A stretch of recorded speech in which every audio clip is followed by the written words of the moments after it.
You will always have fears. When I started off, I always used to wonder whether I can do well in a sales marketing job. If you were to interact with me, I'm not that kind of a personality.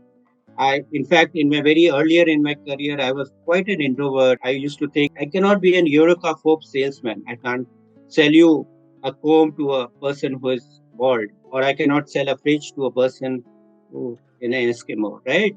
And I always thought I cannot make it a salesperson. But when I joined Levers, I had an opportunity to become an ASM there. I learned so many things, and I really enjoyed the sales career, right? And today, if I grown as a person and in my career, it is because of the sales marketing career. I was lucky to handle all the brands of levers of South India. I was lucky to handle Coca-Cola brands in South India, North India.